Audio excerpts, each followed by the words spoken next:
আসসালামু আলাইকুম। এটা একটি অত্যন্ত আনন্দের দিন। আজকে এবি পার্টি হাঁটি হাঁটি পা করে এই পর্যায়ে উপনীত হয়েছে। আমি স্ট্রেট বক্তব্য চলে যাচ্ছি। বর্তমানে সবচেয়ে আলোচিত কিছু বিষয় হলো, একটি হলো ঐক্য।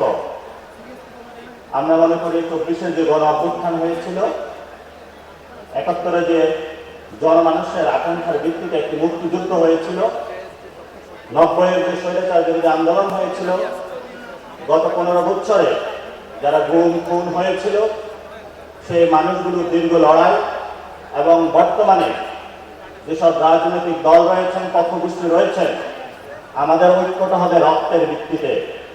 যারা 30 অগাস্টে আমরা রাজপথে একসাথে ছিলাম, আমাদের ভাইরা আহত হয়েছে, শহীদ হয়েছে, যারা অঙ্গহানি হয়েছে, আমাদের ঐক্যের জায়গা হলো তারা।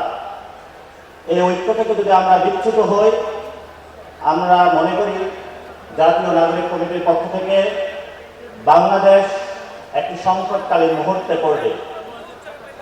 গত 15 বছরে অসংখ্য ভাই শহীদ হয়েছেন, আহত হয়েছেন। তাদের ত্যাগ প্রতীক্ষা শেষ পর্যন্ত ছাত্র সমাজে পড়ার টেবিলে গিয়ে বসে। ছাত্ররা তাদের পড়ার টেবিল ছেড়ে জাতির এই সংকটকালীন মুহূর্তে বাংলাদেশকে পুনরুদ্ধারের জন্য, ফ্যাসিস্ট সরকারের বিলুপ্তির জন্য ঐতিহাসিক 3 তারিখে এক দফা দাবি দিয়েছিল। আমাদের একটি দফা যে দাবি দিয়েছিলাম আমরা, সেটা ছিল স্পষ্টত ফ্যাসিবাদী ব্যবস্থার বিলোপ এবং নতুন একটি রাজনৈতিক বন্দোবস্ত। এই ফ্যাসিবাদী ব্যবস্থার বিলোপে আমরা গত 5 মাস সকল রাজনৈতিক পক্ষ গোষ্ঠী এবং যারা প্ল্যাটফর্ম রয়েছে একত্রিত হয়ে কাজ করছি। কিন্তু দুঃখের বিষয় হলো, আজকে আমাদের সামনে আমরা দেখতে পাচ্ছি সচিবালয়, বিভিন্ন রাজনৈতিক মহল, বুদ্ধিজীবী মহল, ব্যবসায়িক গোষ্ঠী, প্রত্যেকটা জায়গায় মিডিয়া সেক্টরে ফ্যাসিবাদীর যে ভূতগুলো রয়েছে তারা তাড়া করছে আমাদের। আমরা যদি তাদেরকে বাংলাদেশে এমন একটি শান্তিপ্রিয় দেশে তাদেরকে ফ্যাসিবাদী ব্যবস্থার জায়গা থেকে বিলোপ না করতে পারি, তাহলে আমাদের আর কত ভাই শহীদ হবে এবং আগামীতে রক্ত দিবে। এই রক্তের প্রতি তাকিয়ে হলো আমাদেরকে ঐক্যবদ্ধ থাকতে হবে। এবং নির্বাচন প্রশ্নে আমরা যে কথা বলে থাকি, আমাদের 72-এর যে মুজিববাদী সংবিধান রয়েছে, এই সংবিধানের অধীনে আমরা আর যেতে চাই না। আমরা বাংলাদেশে একটি নতুন সংবিধান চাই, গণপরিষদ নির্বাচন চাই, যে নির্বাচনের মধ্য দিয়ে বাংলাদেশে 71-এর যে মুক্তিযুদ্ধের সাম্য, মানবিক মর্যাদা এবং ন্যায় বিচারের আকাঙ্ক্ষা ছিল, সেই আকাঙ্ক্ষাকে যে সংবিধান ভুলণ্ঠিত করেছিল, নতুন করে মানুষের আকাঙ্ক্ষাকে ধারণ করে, 90-এর আকাঙ্ক্ষাকে ধারণ করে, 24-এর রক্তের আকাঙ্ক্ষাকে ধারণ করে আমাদের একটি নতুন সংবিধান এই জনমানুষকে উপহার দিতে হবে।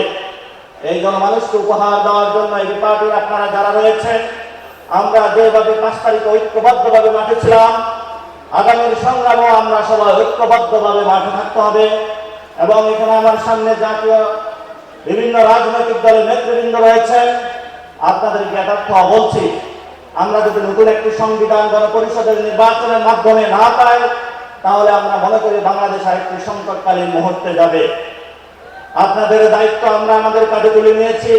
5 তারিখে যেভাবে আমরা তুলে নিয়েছিলাম, ভবিষ্যতেও আমরা এই জাতির একটি অগ্রনায়ক ভূমিকায় অবতীর্ণ হব। জাতির যে দিক নির্দেশনা সংকটকালীন মুহূর্তে অতীতেও যেভাবে আমরা কাজ করেছিলাম, বর্তমানেও করছি, ভবিষ্যতে ইনশাআল্লাহ আমরা মানুষের পাশে থাকবো। ছাত্রদেরকে পাশে পাবেন, তরুণদেরকে পাশে পাবেন, এবং আপনাদের খুবই সূক্ষ্মভাবে তরুণরা, ছাত্ররা যে ভাষাগুলো অতীতে নিয়ে এসেছিল, এখনো বলছে, এবং ভবিষ্যতে তাদের লড়াইগুলো আপনারা উপলব্ধি করতে সক্ষম হবেন। যদি সেই জায়গায় আপনারা সক্ষম না হন, তাহলে আমাদের যে নতুন রাজনৈতিক ব্যবস্থার জন্য আমরা মাঠে নেমেছিলাম, সেই রাজনৈতিক বন্দোবস্ত বাধাগ্রস্ত হবে। আমরা চাই না অতীতের যে পুরাতন যে সিস্টেমগুলো রয়েছে, সেই পুরাতন সিস্টেমের ঝেঁকে বসা যে ভূতগুলো রয়েছে, এস্টাবলিশমেন্টের যে জায়গাগুলো রয়েছে, সেগুলোর কারণে যদি নতুন রাজনৈতিক বন্দোবস্ত বাধাগ্রস্ত হয়, তাহলে সেখানেও হয়তো বা ছাত্র জনতা আবার নতুন করে তাদের রক্ত দিতে হবে।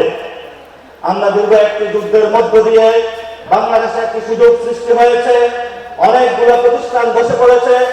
গত 53 বছরে একটি সিঙ্গেল প্রতিষ্ঠান বাংলাদেশে যে বিরাজমান নাই, যে প্রতিষ্ঠানকে আঁকড়ে ধরবে নতুন করে আমরা বাংলাদেশ পুনর্গঠন করতে পারবো। এই জন্য আমাদের বাংলাদেশের আর্মি, ব্যুরোক্রেসি, বিশ্ববিদ্যালয়, হেলথ কেয়ার, এডুকেশন প্রত্যেকটি বসে পড়া সেক্টরকে এই 24-এর গণ অভ্যুত্থানের যে শক্তির মধ্য দিয়ে আমাদের সামনে একটি সুযোগ সৃষ্টি হয়েছে, আমাদেরকে ঐক্যবদ্ধভাবে এই সুযোগকে কাজে লাগাতে হবে এবং এই সুযোগের কোনো ব্যত্যয় যদি কোনো জনগোষ্ঠী আকারে আমাদের সামনে আসে, তারা ছাত্ররা এবং তরুণরা আবার রাজপথে মাঠে নামতে আবার প্রস্তুত তারা। এবং আমরা হুঁশিয়ার করে বলতে চাই, আমার বাংলাদেশ পার্টি যেভাবে অতীতে ছিল, বর্তমানেও তারা সংস্কারের পক্ষে আছে। ভবিষ্যতেও ছাত্র তরুণদের যে লড়াই আছে, সেখানেও আমরা তাদেরকে আমাদের ছাত্র তরুণদের লড়াইয়ের সাথে পাবো এবং গণপরিষদ ইলেকশন, নতুন সংবিধান প্রণয়ন, সংস্কারের কাজগুলো নির্মাণ এবং গত 15 বছরে যারা আমাদের মা বোনদের উপর অত্যাচার চালিয়েছিল, যারা সাতটার উপরে ট্র্যাজেডি চালিয়েছিল, পিলখানায় হত্যাযজ্ঞ চালিয়েছিল, তাদেরকে একটি বিচারক প্রক্রিয়ার মধ্য দিয়ে নিয়ে এসে বাংলাদেশের একটি জায়গায় নিয়ে নিষিদ্ধের দিকে যদি আমরা যেতে না পারি, তাহলে সেই দিল্লির যে ফ্যাসিস্ট মদতদাতা মুজিববাদী শক্তি বাংলাদেশের মানুষের উপর আবারও তারা অস্ত্র নিয়ে নেমে পড়বে। আমরা সেই অস্ত্রকে প্রতিহত করার জন্য, নতুনভাবে বাংলাদেশকে পুনর্গঠনের জন্য, দক্ষিণ এশিয়াতে ঢাকাকে নতুনভাবে উদ্ভাসিত করার জন্য, বিশ্বমঞ্চে আমার বাংলাদেশকে নতুন করে সাজানোর জন্য উদ্দীপ্ত বাসনা দিয়ে আগামীর লড়াইয়ে সকলকে আহ্বান জানিয়ে জাতীয় নাগরিক কমিটির পক্ষ থেকে আপনাদেরকে শুভেচ্ছা এবং আগামীর পথ চলায় সঙ্গী এবং সারথি হওয়ার জন্য অভিনন্দন জানিয়ে আমি আমার বক্তব্য শেষ করছি। আসসালামু আলাইকুম।